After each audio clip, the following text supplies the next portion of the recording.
Hire this is all about me. यहाँ पर आप मेरे बारे में जान सकते हैं, और मैं ऑलरेडी सोशल वर्क को पढ़ाता हूँ। जो लोग वीडियो को पहली बार देख रहे हैं वो यहाँ से देख सकते हैं। और this is the mobile number. कोई भी आपको क्वेरी है, कोई डाउट है regarding social work UGC net subject, उस पर आप कॉल कर सकते हैं, इसी मेल कर सकते हैं। और ये टेलीग्राम चैनल, इसको आप जरूर ज्वाइन कर लीजिए। यहाँ पर सभी notification, video link, notes, what जो मैं प्रोवाइड कराता हूँ वो इस टेलीग्राम चैनल के अंदर मैं शेयर कर देता हूँ। आप इस बारकोड को स्कैन कर लीजिए और आप इसको टेलीग्राम चैनल को ज्वाइन कर सकते हैं। Okay, and before begin this is the course, these are the courses. जो लोग, अगर आप ज्वाइन करना चाहते हैं कोर्सेज को, आप ज्वाइन कर सकते हैं। क्रैश कोर्स है। विच of the following is not the part of accountability audit. आपको बताना है कि अकाउंटेबिलिटी ऑडिट का इनमें से कौन सा हिस्सा नहीं है। पहला दिया है review of consistency of project expenditure. जो भी व्यय होता है, खर्चा होता है लगातार प्रोजेक्ट को लेकर के, उसको रिव्यू करना, उसकी समीक्षा करना। Review of the dependability and accuracy of records of expenditure. Okay, जो भी एक्सपेंडिचर के रिकॉर्ड्स उसकी एक्यूरेसी को लेकर के उसका रिव्यू करना, समीक्षा करना। या review of the allocation of resources, जो भी संसाधन है उसका आवंटन की समीक्षा करना। या फिर evaluation the suitability of project policy, जो भी प्रोजेक्ट या परियोजना जो है उसकी नीतियों का मूल्यांकन करना। तो इनमें से कौन सा हिस्सा नहीं है?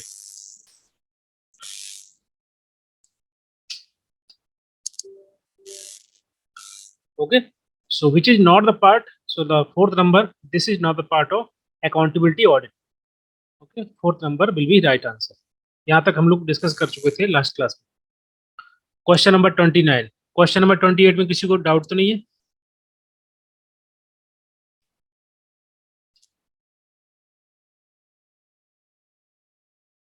Okay okay okay,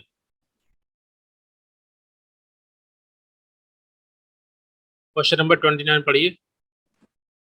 question number 29 के साथ आप क्वेश्चन नंबर लिखिए, साथ में आंसर लिखिए। Criminology is a science. आपको बताना है कि जो अपराध है, अपराध शास्त्र एक विज्ञान है, और prisoners behaviour can't be scientifically investigated. Be है, बी नहीं, be can't be scientifically investigate. Okay, कैदियों के व्यवहार को हम वैज्ञानिक रूप से जांच नहीं सकते, परख नहीं सकते, मतलब उसकी हम स्टडी नहीं कर सकते। ओके, उनकी बिहेवियर की। So is it right? Good evening Monalisa, good evening to all. Question number 29। पहला जो दिया है क्रिमिनोलॉजी, देखिए साइंस इसलिए है क्योंकि हम लोग ऑलरेडी बहुत सारी थ्योरी पढ़ चुके हैं क्रिमिनोलॉजी को लेकर के, डिफरेंट थिंकर के द्वारा। ओके, उसको एक्सप्लेन किया गया है, ओके, क्राइम को लेकर के। और दूसरा यहाँ पर जो एसेशन से हो जाता है, रीजन में दिया गया है prisoners behaviour can't be scientifically investigate. बिल्कुल इन्वेस्टिगेट कर सकते हैं, या बिहेवियर को अंडरस्टैंड कर सकते हैं, पढ़ सकते हैं, उसको बदल भी सकते हैं। इसलिए हम लोग बहुत सारी थ्योरी पढ़ते हैं बिहेवियर की, और specially regarding the criminology.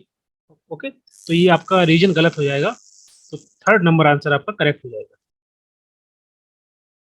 Okay, यहाँ पर किसी को doubt? Question number 29। Okay, question number 30। Article 19 of Indian constitution include which of the following. आपको बताना है कि जो आर्टिकल 29 है उसमें चार ऑप्शन में से क्या क्या शामिल है।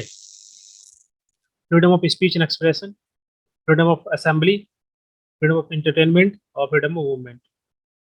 असेंबली का मतलब होता है कि आप एक ग्रुप बना सकते हैं उस प्रकार से, और मूवमेंट का मतलब आप कहीं भी जा सकते हैं इंडिया के अंदर, एक प्लेस से दूसरे प्लेस तक वहाँ पर रह सकते हैं, मूवमेंट मूव कर सकते हैं, लेकिन उसमें भी कंडीशन होती है।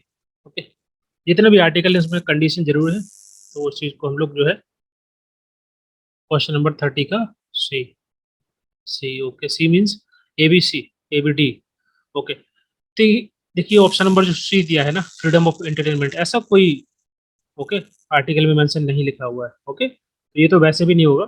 ऑप्शन नंबर सी जहाँ जहाँ पर है उसको आप एलिमिनेट कर सकते हैं। दैट मीन्स आपका ये वाला ऑप्शन एलिमिनेट हो जाएगा, ये भी हो जाएगा। Okay, A B D will be right answer. Okay, next question, question number 31। Green social work is related to application of social work knowledge in the field of. आपको बताना है कि जो ग्रीन सोशल वर्क है वो किससे जुड़ा हुआ, किससे संबंधित है, किस प्रकार के सोशल वर्क से। Improving ecological model of social work, समाज कार्य का जो इकोलॉजिकल मॉडल है उसको लेकर के है, या फिर working on the issue related to environment, पर्यावरण को लेकर के जो इश्यू होते हैं पर्यावरण के उसको लेकर के ग्रीन सोशल वर्क है, या फिर एग्रीकल्चर वर्कर्स के लिए हेल्प प्रोवाइड कराने के लिए है, या फिर जो promoting payment dwellers to use paper product in place of the plastic product। बताइए कौन सा आंसर होगा? Question number 31। ओके, जो ग्रीन सोशल वर्क है ये is the branch of social work, okay, जो कि डील करता है impact of environmental stability upon the human population. किस प्रकार से जो पर्यावरण खराब हो रहा है, एनवायरमेंट चेंज हो रहा है या बदल रहा है, उसका क्या इम्पैक्ट पड़ता है ह्यूमन पॉपुलेशन पर, इंसानों पर, उस चीज को अंडरस्टैंड करने के लिए, उसके इम्पैक्ट को अंडरस्टैंड करने के लिए ग्रीन सोशल वर्क हम यूज करते हैं। So this is the kind of branch of social work. Okay, so second will be right answer. Okay, यहाँ तक clear? Question number 32। A device for assessing interpersonal attraction, rejection and power is known as, आपको बताने हैं उसे हम क्या बोलते हैं, जिसके माध्यम से मतलब दो लोगों के बीच में या ग्रुप के अंदर जो अट्रैक्शन होता है, रिजेक्शन होता है, पावर, उसको हम मेजर करते हैं। मतलब इसका मतलब सिंपल है कि रिलेशनशिप को हम मेजर करते हैं। ओके, इंटरपर्सनल रिलेशन जो होते हैं एक ग्रुप के अंदर, ओके, समूह के अंदर, उसको अंडरस्टैंड करना, उसको मेजर करना।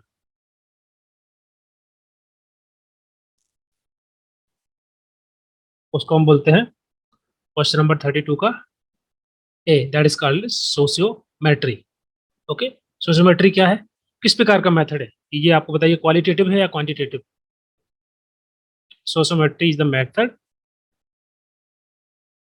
ये किस प्रकार का है, क्वालिटेटिव है या क्वांटिटेटिव, बताइए।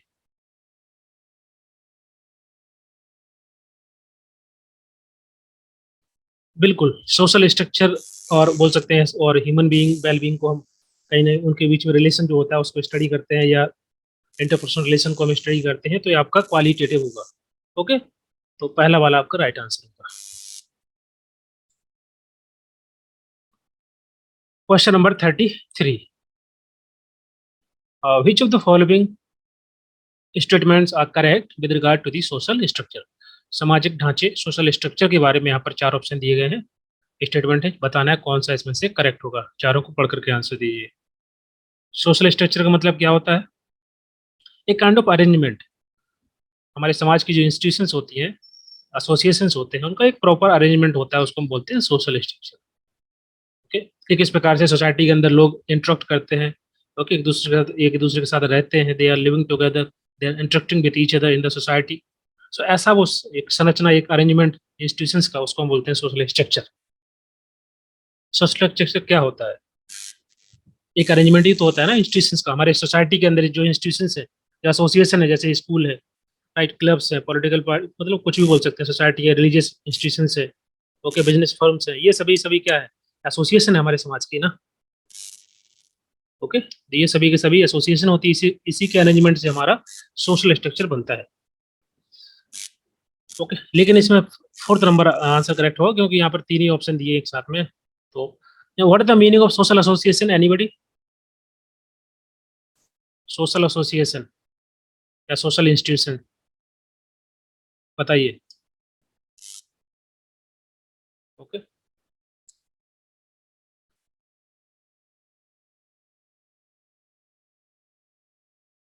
डी राइट हुआ। डी देखिए गलत नहीं है, वो थोड़ा सा स्टेटमेंट इस प्रकार से लिखा है कि थोड़ा हो सकता है समझ ना आए। Social structure is a patronise arrangement of community in a society. Society के अंदर जो कम्युनिटी होती है उनका एक पैटर्नाइज अरेंजमेंट होता है। तो अरेंजमेंट तो होता ही है, जो सोशल स्ट्रक्चर होता है वो एक पैटर्नाइज अरेंजमेंट होता है ऑफ सोशल एसोसिएशन। उसको यहाँ पर कम्युनिटी उन्होंने लिख दिया है, तो बात एक ही है, कम्युनिटी के अंदर ही आप सभी के सभी सोशल एसोसिएशन होते हैं, जहाँ रूल्स रेगुलेशन फॉलो किए जाते हैं, ये फॉर्मल होते हैं, फॉर्मल, इनफॉर्मल ग्रुप, ये सब चीज कहाँ से आ गई इसमें? पैटर्नाइज अलग चीज होती है, फॉर्मल इनफॉर्मल अलग चीज है। पैटर्नाइज का मतलब होता है उसका एक पैटर्न होता है, ओके, हर एक समाज के अंदर। जैसे कि जितने भी सोशल एसोसिएशन है आपस में जुड़े होते हैं, वे सभी फंक्शन करते हैं, मिल करके वर्क करते हैं, तभी सोसाइटी आगे बढ़ती है।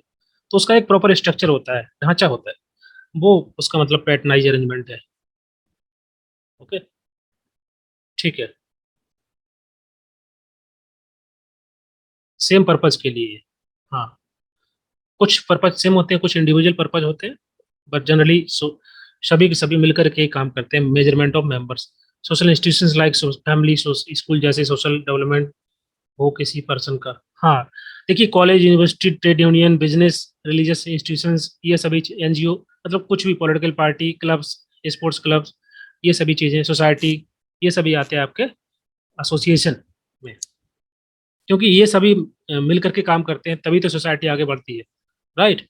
तो ये सभी आपकी संस्थाएं कहलाती हैं। डी आपका आंसर करेक्ट हो जाएगा, तो ये भी सही है, गलत नहीं है। Question number 34, community work is the process of delivering social welfare service is conceptualized by, किसके द्वारा ये संकल्पना दी गई है कि कम्युनिटी वर्क जो है एक ऐसा प्रोसेस है जिसके माध्यम से हम सोशल वेलफेयर सर्विस को डिलीवर करते हैं, देते हैं, लोगों तक पहुंचाते हैं, सेवाएं पहुंचाते हैं। बताइए।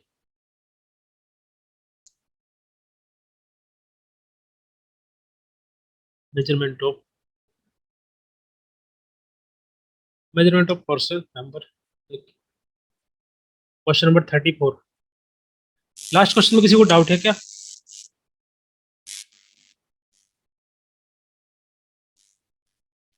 34 का ये तो फैक्चुअल क्वेश्चन है, आपको आना चाहिए। Arthur दुरहम is right answer. नहीं मालूम मुझे। ओके, कोई इशू बात, इसका फर्स्ट वाला आंसर करेक्ट हो जाएगा। ओके, इसको याद कर लेना।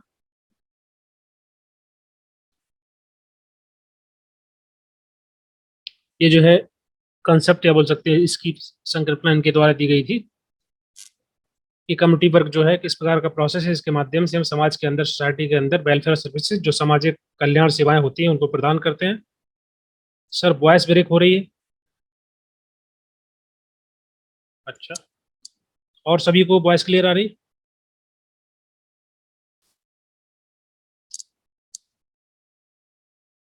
क्लियर है? मानी मिश्रा, एक बार आप एप्लीकेशन को दोबारा, ये तो इससे डायरेक्ट है ना, तो इसको आप बंद करके दोबारा ज्वाइन करिए।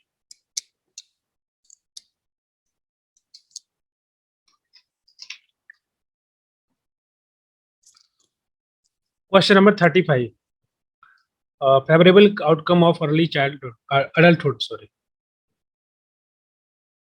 क्या क्या आउटकम होते हैं, कि मतलब इस एज में, अर्ली अडल्टहुड में आपको बताना है क्या क्या होता है। Give and receive love, okay, ability to commit oneself, अपने आप को प्रतिबद्ध करने की क्षमता, मतलब distancing oneself from other, दूसरों से अपने आप को दूर रखना, दूर करने की कोशिश करना। Developing one identity to others, okay, दूसरों की नज़रों में अपनी एक आइडेंटिटी डेवलप करना दूसरों के लिए, राइट, इस एज में होता है। तो अर्ली अडल्टहुड की जो एज रेंज है वो क्या है?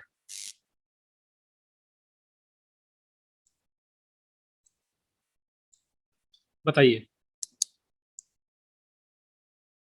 20 से 40। हाँ, बारिश होगा तो ऑफकोर्स नेटवर्क इशू होगा। ओके, 20 से 40 बोल सकते हैं, या मतलब 18 से लेके 40-35। 13 से 19, नहीं नहीं, ये नहीं है। ओके, अच्छा अच्छा, okay okay, I will follow recording. हाँ ठीक है, रिकॉर्डिंग आप देख लेना। ओके, कोई बात नहीं।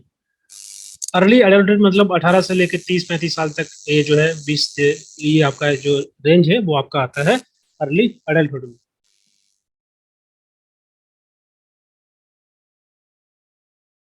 ओके, हाँ, 18 से 30।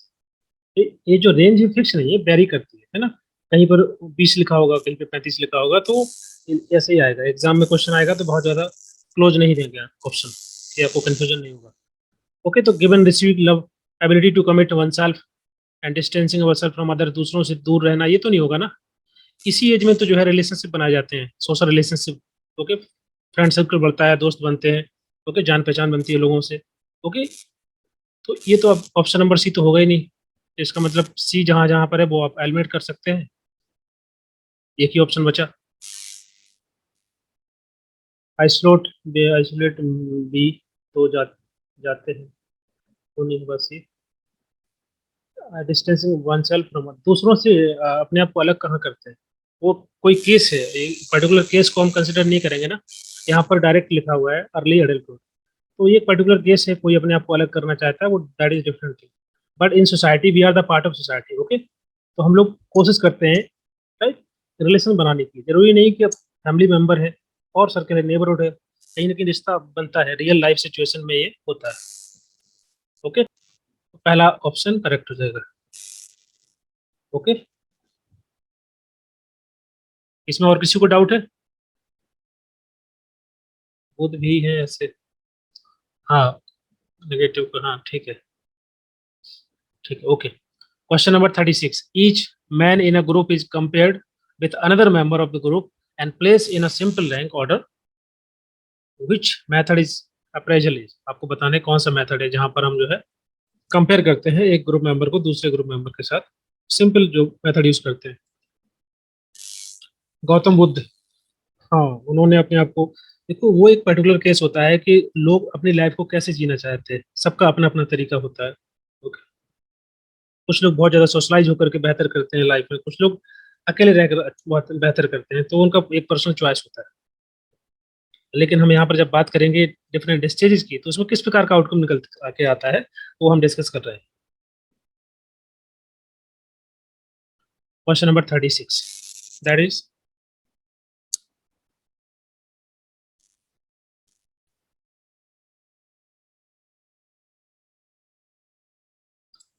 यस, क्वेश्चन नंबर 36 पे आपका ranking method, rating, paired comparison, grading. जहाँ पर सिंपल हम कंपैरिजन करते हैं, जैसे कि एम्प्लॉय की रैंकिंग की जाती है किसी कंपनी के अंदर, ओके, बेस्ट से वर्स्ट की तरफ,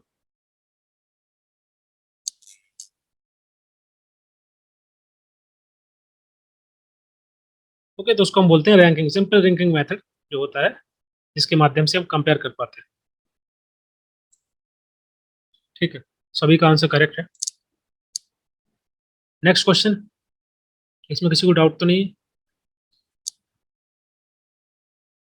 क्वेश्चन नंबर 37, यहाँ पर लाइफ साइकिल दिया है और क्या क्या बदलाव होते हैं वो आपको बताना है, अर्ली चाइल्डहुड में, इन्फेंसी, एडोलसेंट और यंग अडल्टहुड।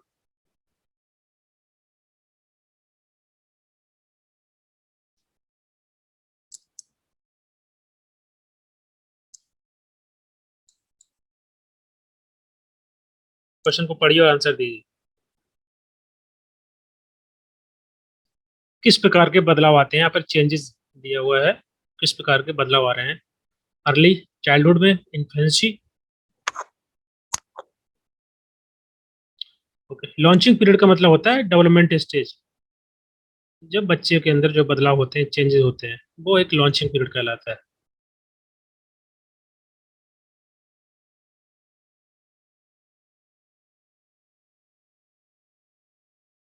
मैजिक ईयर का मतलब होता है जब बच्चा जो है चलना फिरना सीखता है, वो उसको हम बोलते हैं मैजिक ईयर। बात करना सीखता है, अच्छे से बात नहीं कर पाता है, अच्छे से चल नहीं पाता है, चलना सीखता है, वो मैजिक ईयर में आता है आपका।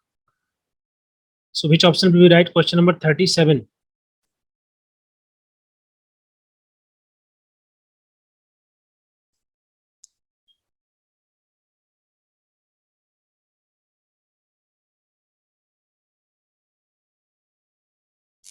अर्ली चाइल्डहुड में क्या होगा, मैजिक ईयर, ओके। ये आपका, तो कौन सा ऑप्शन बचा है, कि दो ऑप्शन बचे हैं।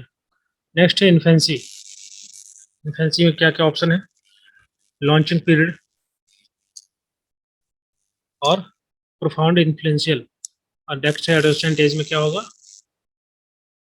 आपका, challenge for the changes, okay. That means आपका ये हो जाएगा। नेक्स्ट यंग अडल्टहुड,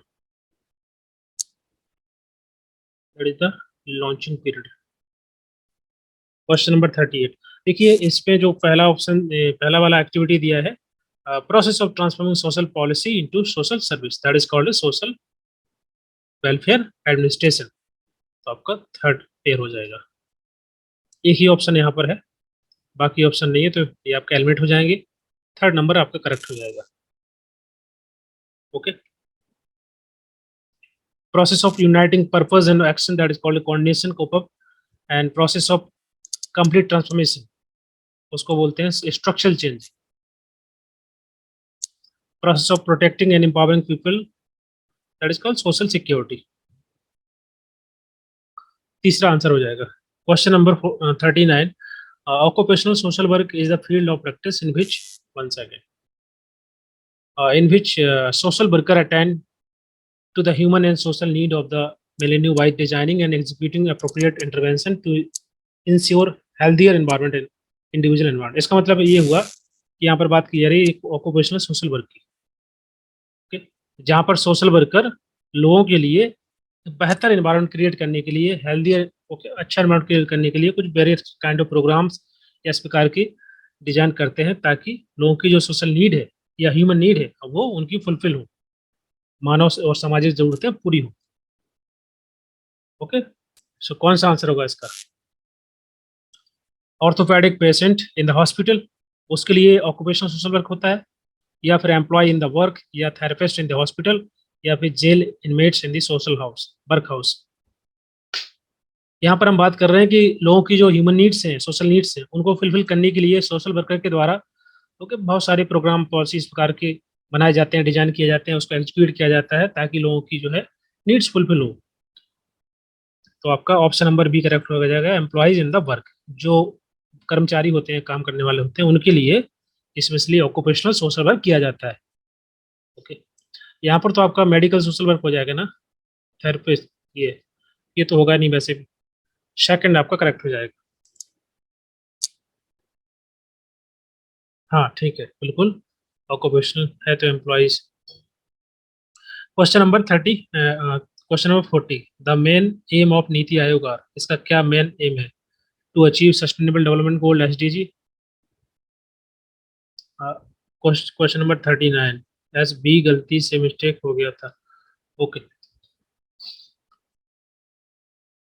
अब आपको नीति आयोग के बारे में पता होना चाहिए, इसका क्या मेन एम है, क्या उद्देश्य है, किस लिए बनाया गया था. Question number 40.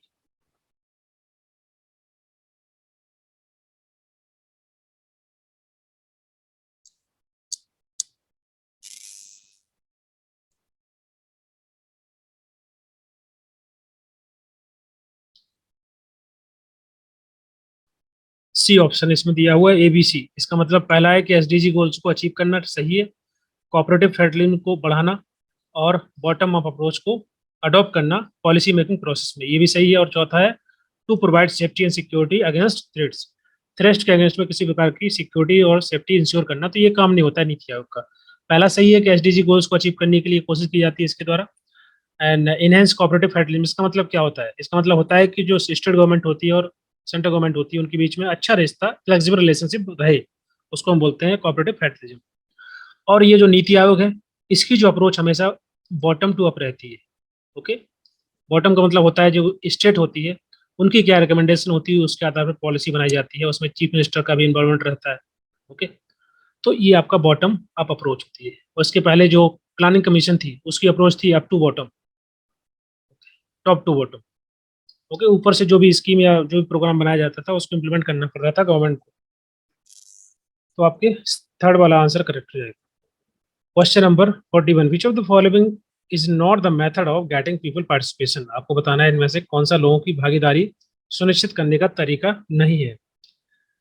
Non formal interview, social and resource mapping, participative observation and stabilising no contact with community leadership.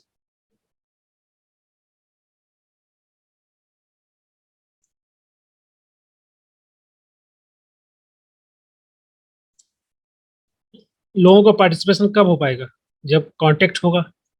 Contact अगर नहीं होगा तो पार्टिसिपेशन कैसे होगा? तो ये तो आपका वैसे भी ऑप्शन डी दिख रहा है, नो कांटेक्ट वाला, तो आप इसको मार्क कर सकते हैं. ओके, बहुत ही सिंपल क्वेश्चन है. नेक्स्ट क्वेश्चन देखें. Question number 42. यहाँ पर आपको इंस्टीट्यूशंस दिए गए हैं, उनको आपको अरेंज करना है. Okay, the main scheme that workers participation in the management in ascending order में आपको लगाना है. किस, जब इनको इम्प्लीमेंट किया गया, जब इनको बनाया गया कमेटी को या काउंसिल को, तो आपको सही क्रम में लगाना है.